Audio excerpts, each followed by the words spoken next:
The year 2435 marked a new era for Earth as the first interstellar visitors, the Atheri, arrived from beyond the solar system. Their sleek, silver spacecraft landed gracefully in the open fields of Geneva, chosen for its historical role in international diplomacy. The world watched, breathless and expectant, as the hatch opened and the Atheri disembarked, led by their warrior leader, Kale. Kale, towering and clad in shimmering armor, stepped onto the earth with a confident stride. Her eyes, bright and curious, scanned the gathering of Earth's representatives. "I am Kale, commander of the Atheri Guard," she announced in a voice that carried strength and command.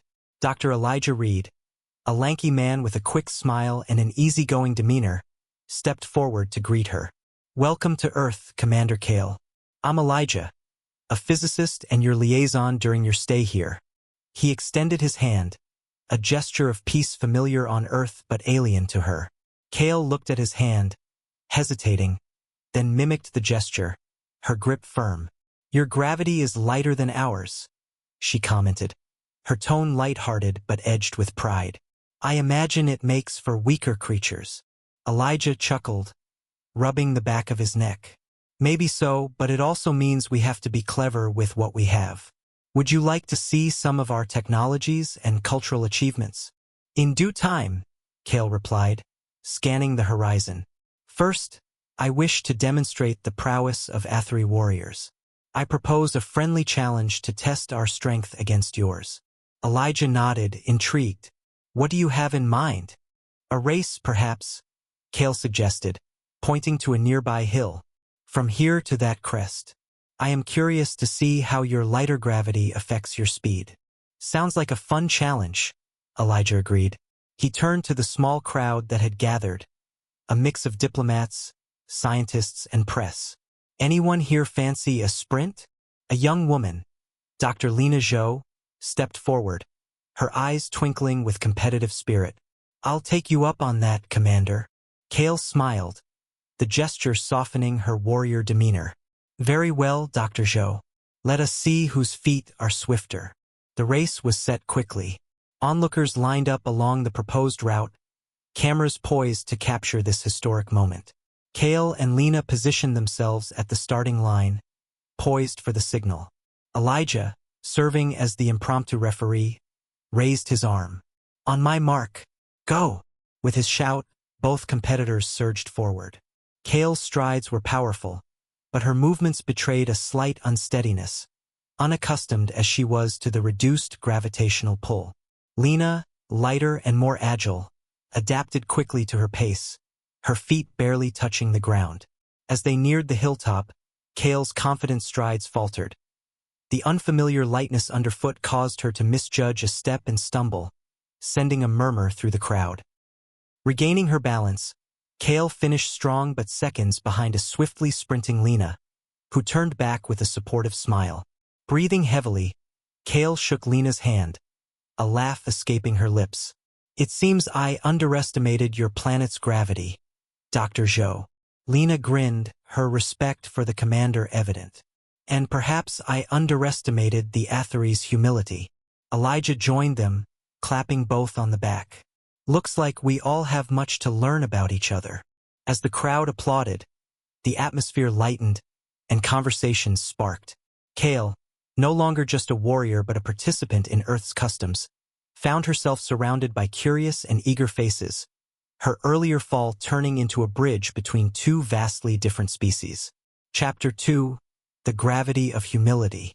After the race, a sense of camaraderie had begun to develop between Kale and the humans. The Atheri commander, still feeling the sting of her stumble but intrigued by the challenge, decided to take up Elijah's earlier offer to explore Earth's technology and culture more deeply.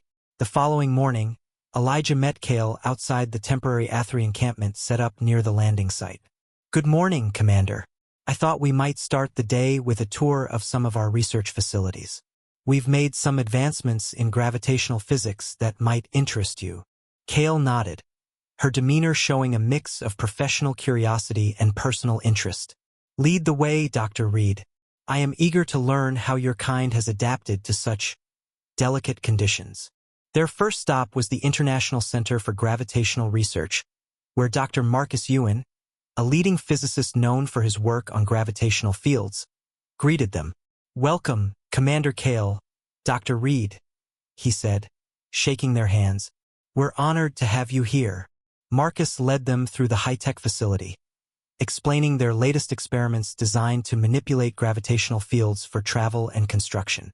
"Here, we can simulate different gravitational environments that could be encountered on other planets," Marcus explained as he showed them a chamber that could alter its internal gravity.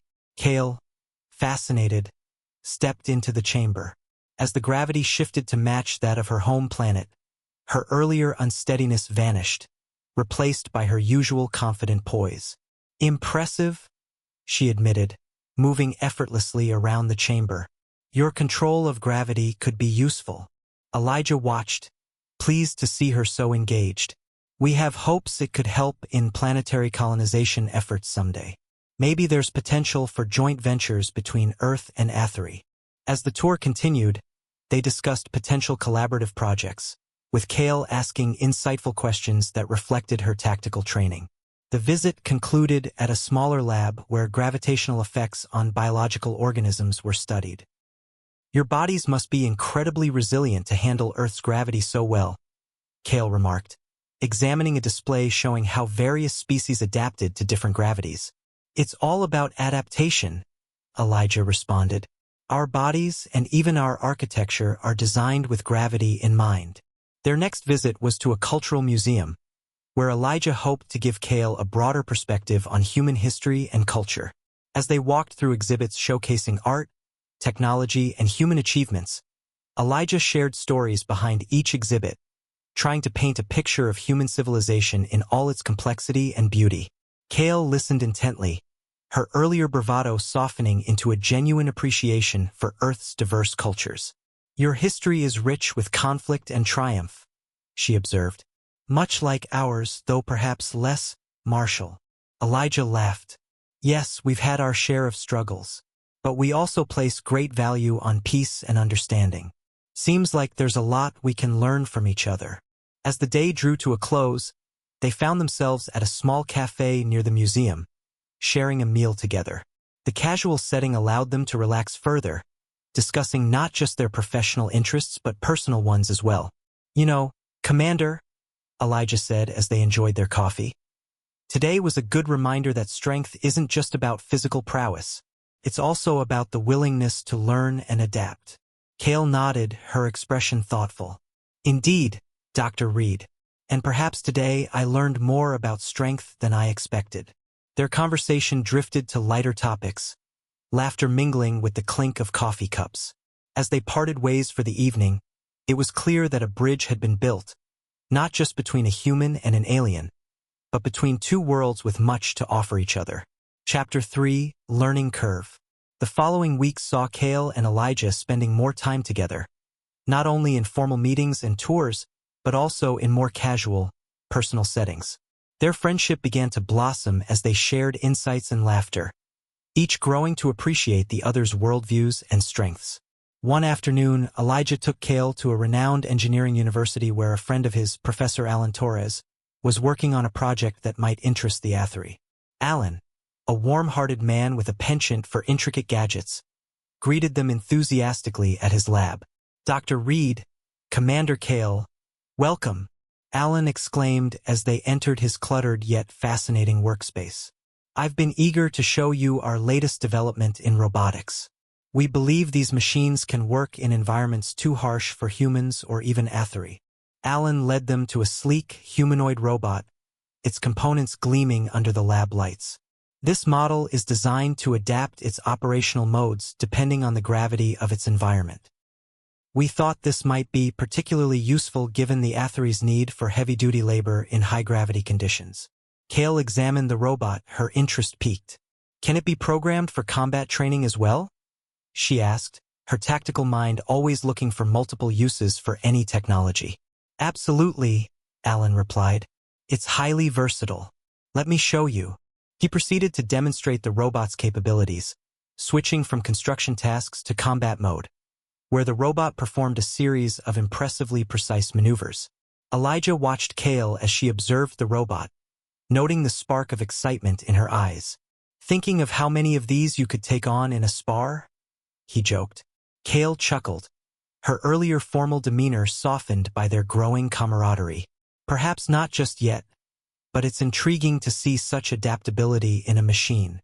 Their next stop was a nearby park, a place Elijah frequented for quiet reflection and relaxation. As they walked, their conversation drifted from technology to personal beliefs and experiences. "You know, Kale, I've always wondered about the Athery's fascination with strength and honor. What drives it?" Elijah asked, genuinely curious about her culture. Kale looked thoughtful, her gaze lingering on the peaceful scenery around them.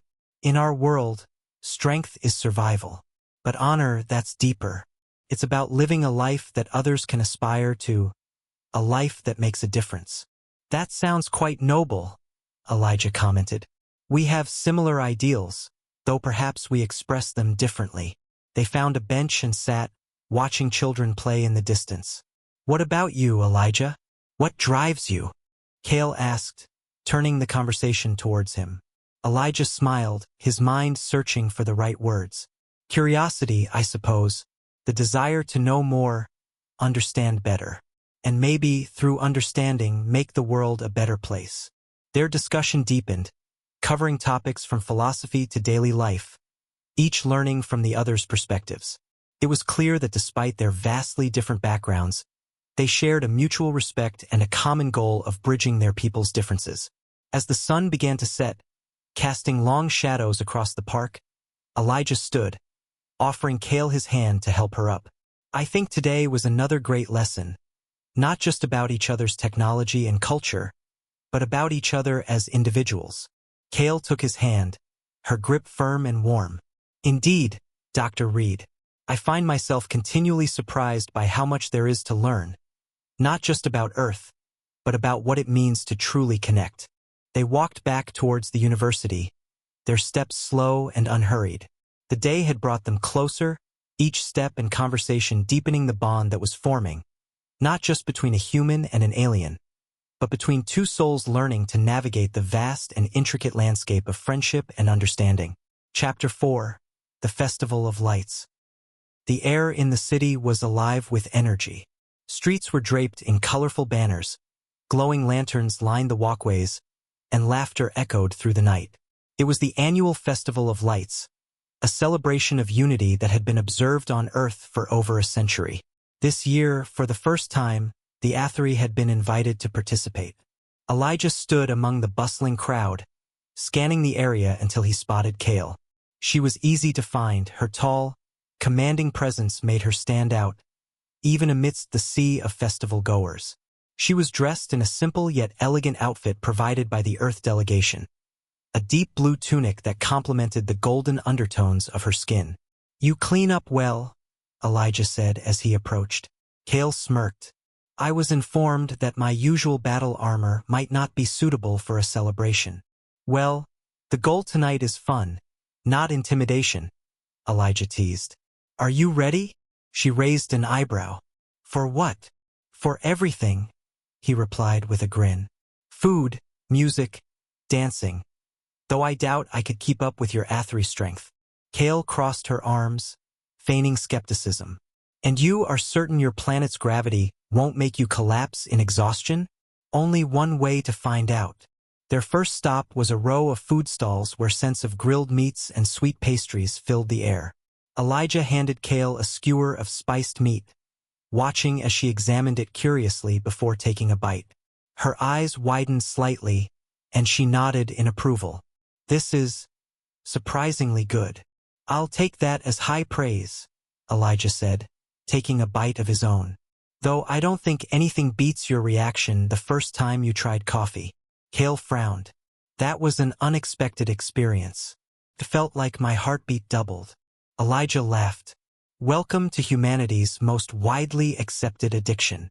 They wandered through the festival, stopping to watch performers juggle flaming torches and acrobats flipping through the air with effortless grace. At one point, they reached a stage where a group of dancers moved in perfect synchrony to the rhythmic beat of drums. Elijah nudged Kale with his elbow. Ever tried dancing? Kale shook her head. Athri combat training requires fluid movement, but I doubt it would translate well into what your people call dancing. There's only one way to find out. He extended his hand toward her. Come on, just follow my lead. She hesitated for a moment before sighing and taking his hand. He led her onto the dance floor, where couples and groups swayed to the music. Elijah kept their movements simple at first, guiding her through basic steps. Kale was stiff at first, her warrior instincts making her cautious, but soon she adjusted, finding her own rhythm. This isn't so difficult, she admitted. Elijah smirked. You say that now. Wait until they speed things up. As if on cue, the music shifted, the tempo rising. The dance floor became a flurry of motion, and Elijah found himself laughing as Kale struggled to keep up. To his surprise, she laughed too. A genuine, carefree sound that made his chest tighten in a way he hadn't expected. They danced until the song ended, stepping away from the floor with breathless smiles. Kale brushed a strand of hair away from her face. Perhaps there is more to this celebration than I anticipated. They continued their exploration until they reached the main square, where the final event of the night was about to begin. A hush fell over the crowd as thousands of floating lanterns were distributed among the attendees. Elijah handed one to Kale, watching as she turned it over in her hands. What is the purpose of these? She asked. It's symbolic, Elijah explained. People write their wishes, dreams, or memories on them before releasing them into the sky. It's a tradition meant to honor the past while looking toward the future. Kale studied her lantern for a long moment before taking the pen Elijah offered. He wrote something quickly on his own before looking up to see what she had written. She held the lantern close, keeping the words hidden. It is personal. He smiled. That's how it should be. Together, they lit the small candle inside, watching as the warm glow illuminated their faces. Slowly, they released their lanterns, joining thousands of others as they ascended into the night sky, creating a breathtaking display of golden light. Kale exhaled softly, her usual guarded expression replaced with something almost tender. Your people have strange customs, Elijah read. You like them, though, he pointed out. She turned to him, her gaze lingering. Perhaps I do. There was a moment of quiet between them, the festival fading into the background. The soft glow of lanterns reflected in Kale's golden eyes, and before Elijah could second-guess himself, he reached for her hand. She didn't pull away. Slowly, hesitantly, he leaned in. Kale met him halfway. Their lips brushed together. Brief, tentative, a moment that balanced between uncertainty and inevitability. The warmth of the lanterns paled in comparison to the heat of that touch. When they pulled away, neither spoke for a moment. Kale searched his face, as if trying to make sense of what had just happened. Elijah cleared his throat, attempting to mask his own surprise. So, how does Athri culture feel about? Kale smirked, interrupting him. I think, Dr. Reed, that there are some things beyond culture. She squeezed his hand gently before releasing it, stepping back as the final fireworks burst above them, painting the sky with brilliant colors. Elijah watched her, knowing that something between them had shifted.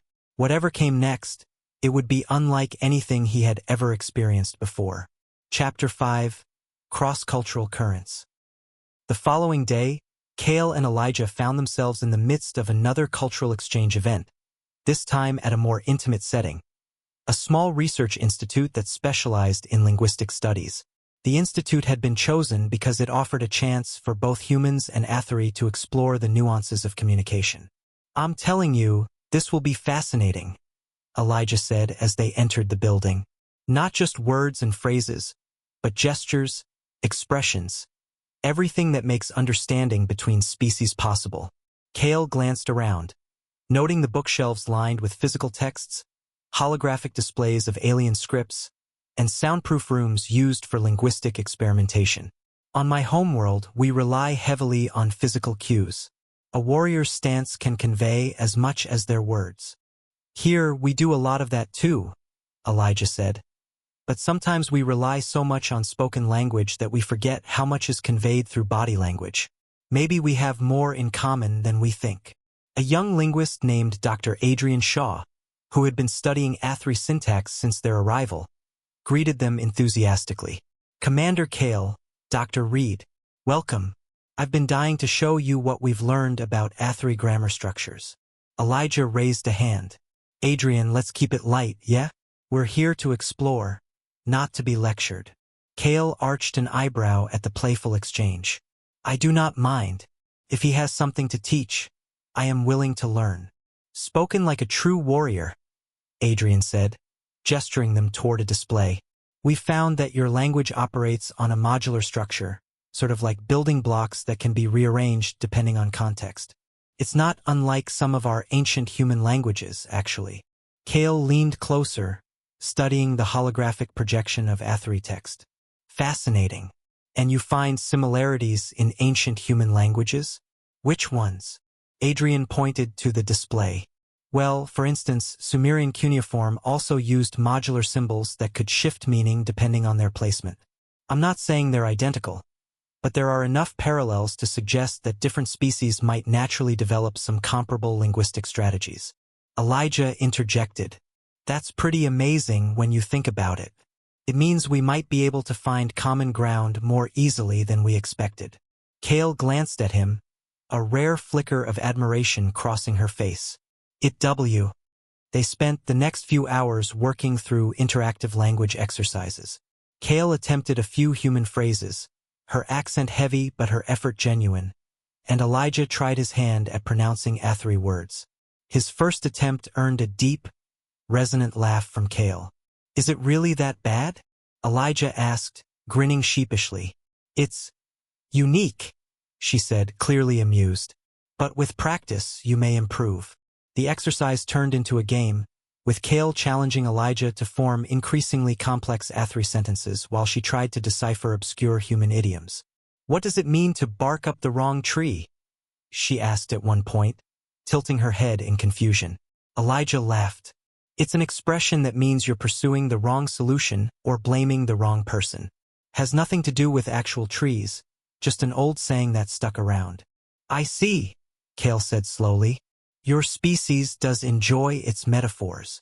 "It's how we keep things interesting," Elijah replied.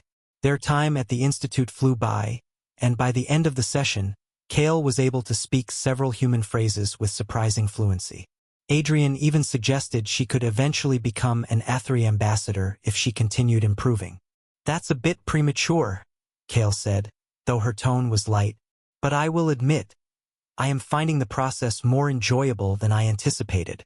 As they left the Institute, Elijah and Kale strolled through the nearby gardens, their pace unhurried. The late afternoon sun cast long shadows, and the air was warm, carrying the faint scent of blooming flowers. "Today was fun," Elijah said. "You know, a lot of people think language is just words, but it's more than that. It's the way we connect, the way we build trust. I think what we're doing here, learning each other's languages, sharing stories, this is how real friendships start." Kale looked at him, her expression thoughtful. "You are right, Elijah. It is through understanding, not just of words, but of intent, that we can truly come together." There was a comfortable silence as they walked, both reflecting on the day's events. Elijah felt a sense of pride in how far they'd come. Kale, too, seemed more at ease, her usual warrior's intensity softened by the bonds they were forming. "Thank you," Kale said after a while, her voice quieter than usual. Elijah glanced at her. "For what?" "For your patience, your humor," she said. "For showing me that your species is more complex, more thoughtful, than I first believed." He smiled. "And thank you, Commander, for showing me the strength and curiosity and the value of stepping outside my comfort zone." As the sun dipped below the horizon, casting the gardens in golden light, the two continued walking, their conversation flowing easily, a testament to the growing connection between two very different beings who were, more and more, learning to speak the same language. Chapter 6. The Unity Project.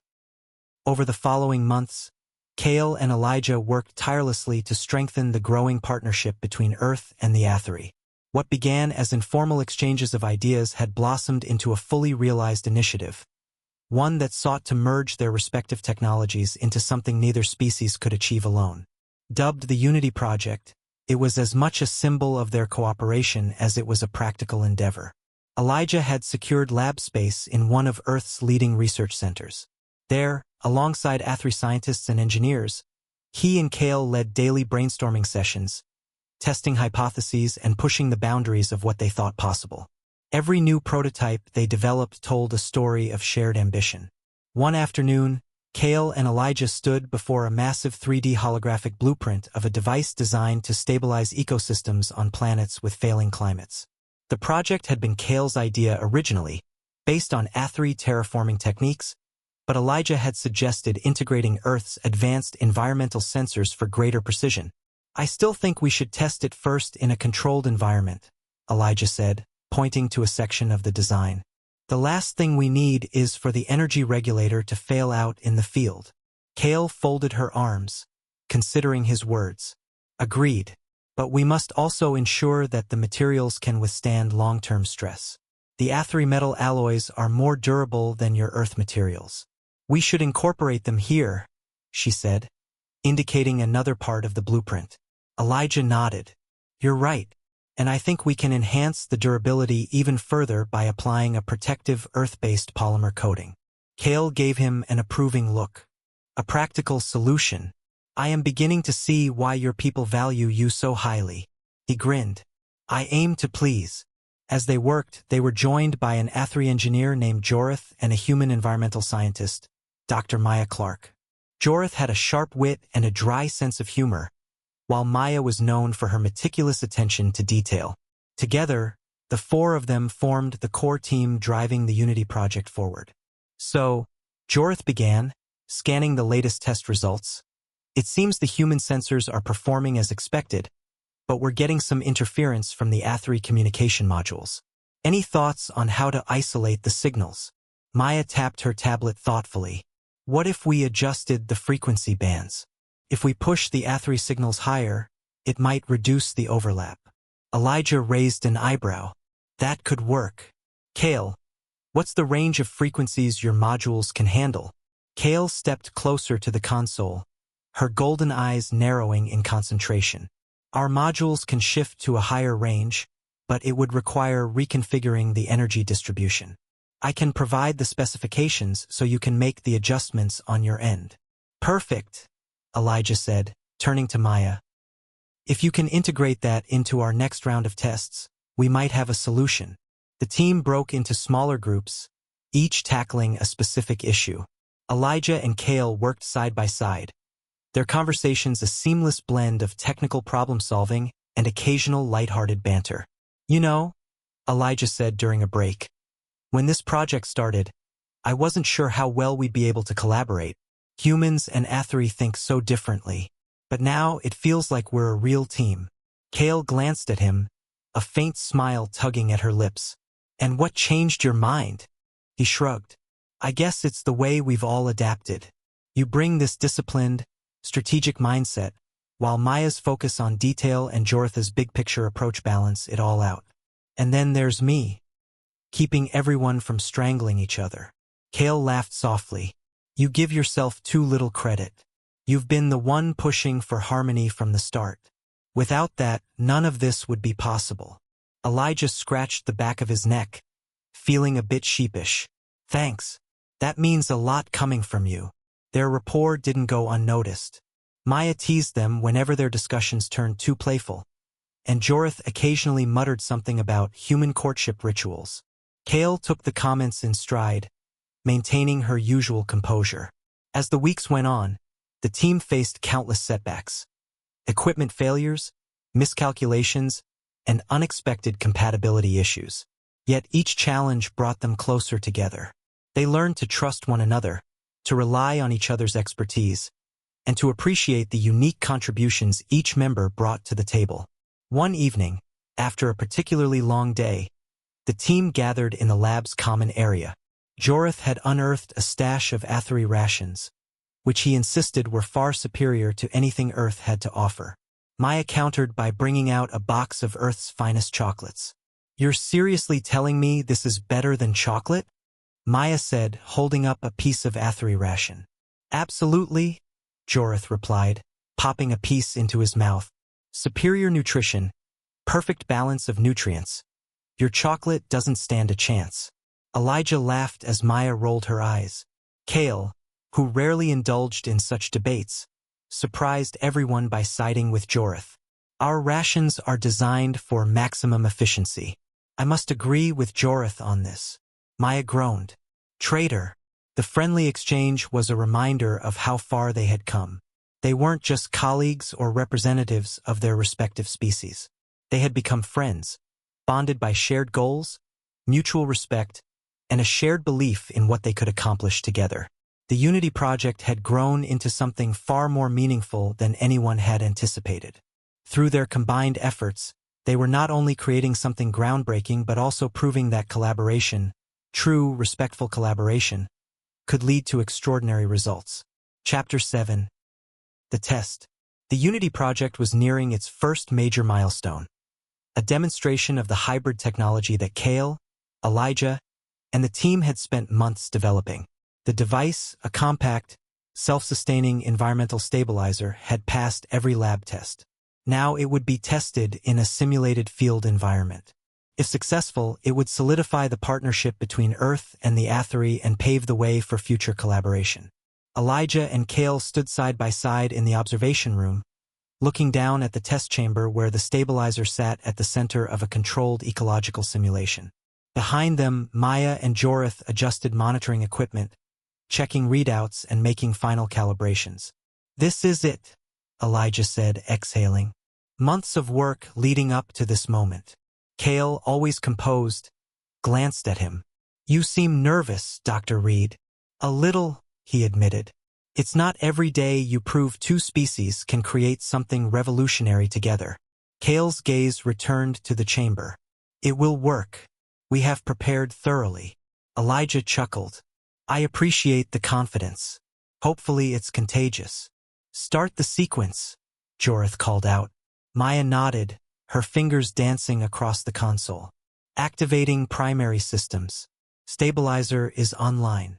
Inside the chamber, the stabilizer began to hum softly. A faint glow emanated from its core as it emitted a steady stream of energy. The simulated environment, a section of artificially degraded land, gradually began to show signs of recovery. Plant life, previously withered, started to regain its color. "It's working," Maya said, her voice steady but tinged with excitement. "Energy levels are stable. The atmospheric sensors are showing improvement." Elijah let out a breath he didn't realize he'd been holding. "We actually did it." Kale's lips curved into a faint smile. "A promising first step." Joritha's brow furrowed as he examined his screen. "Hold on. I'm seeing a spike in the energy output. Did we account for?"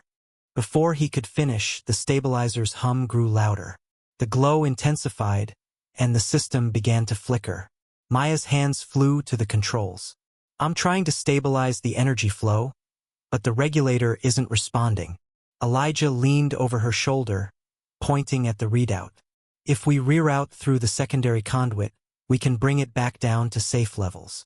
Kale stepped to the other side of the console, her expression sharp. "What caused the spike?" Jorith replied, his tone clipped. "Athery components aren't designed to handle prolonged shifts in Earth's environmental conditions.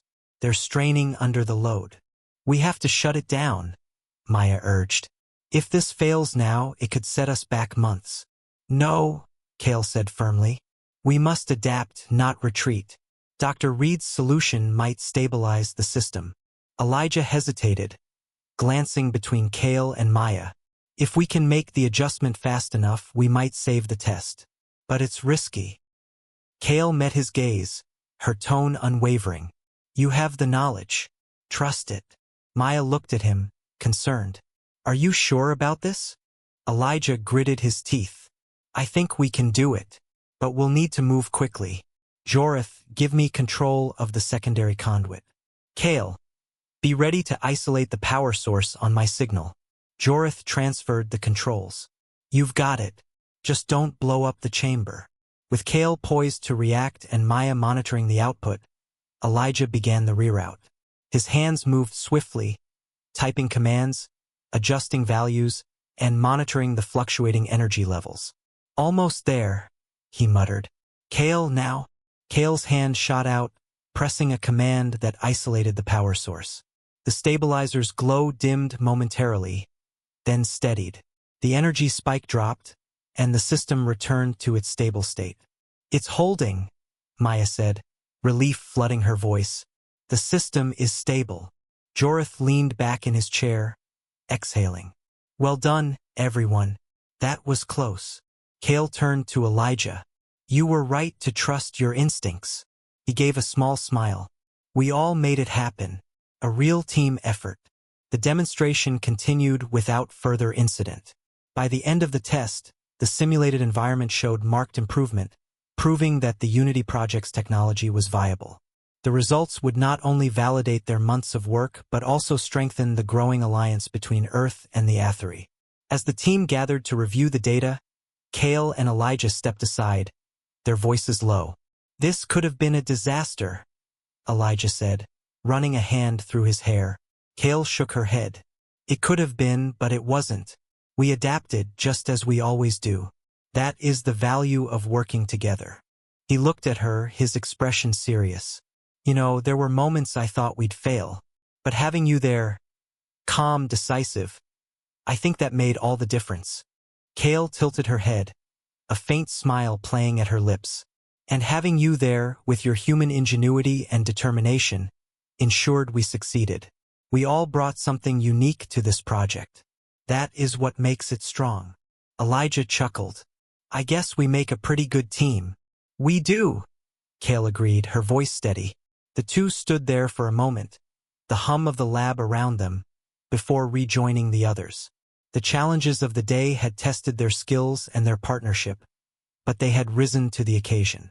Together, they had proven that even in the face of uncertainty, cooperation and trust could forge a path forward. Chapter 8.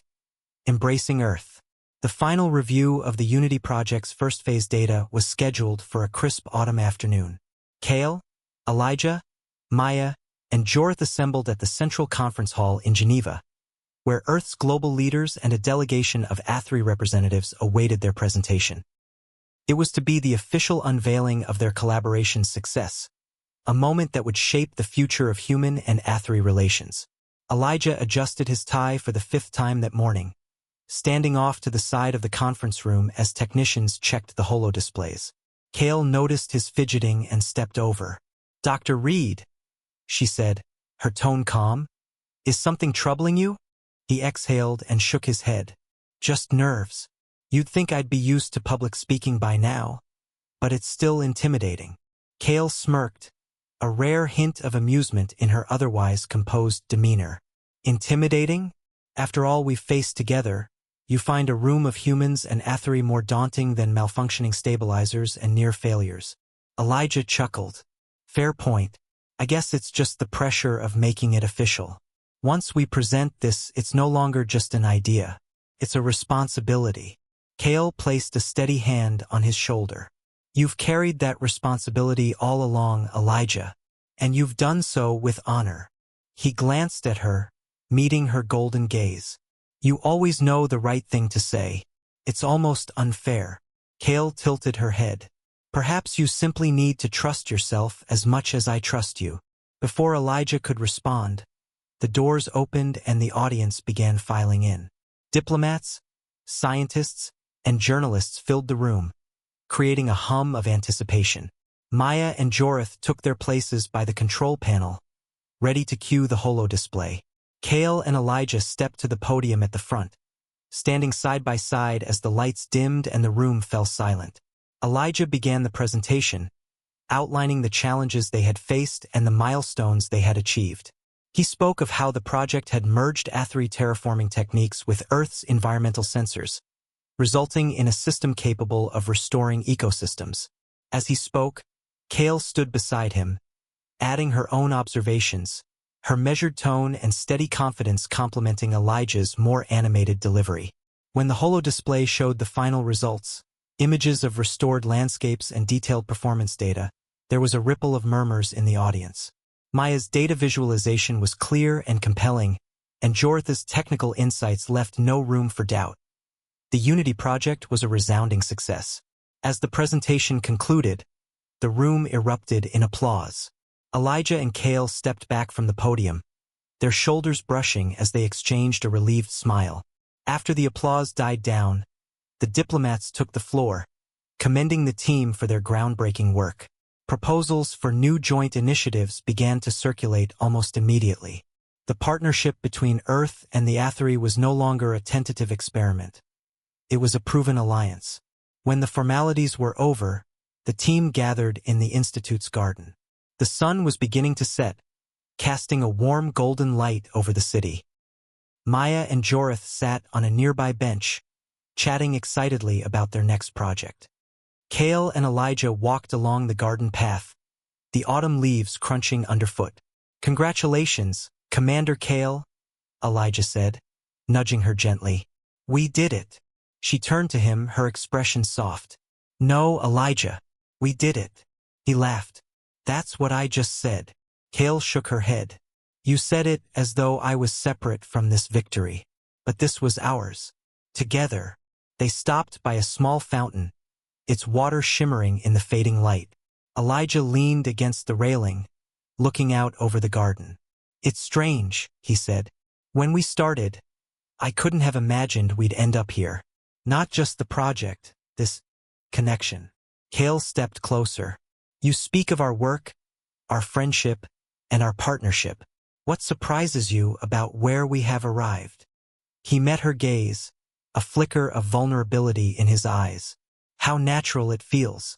For all the differences between our species, when I'm with you, it's like none of that matters." Kale regarded him quietly for a moment before responding. "Differences can be overcome. Understanding creates bridges, and those bridges allow us to move freely between our worlds." Elijah smiled. "That's a very Athery way of putting it."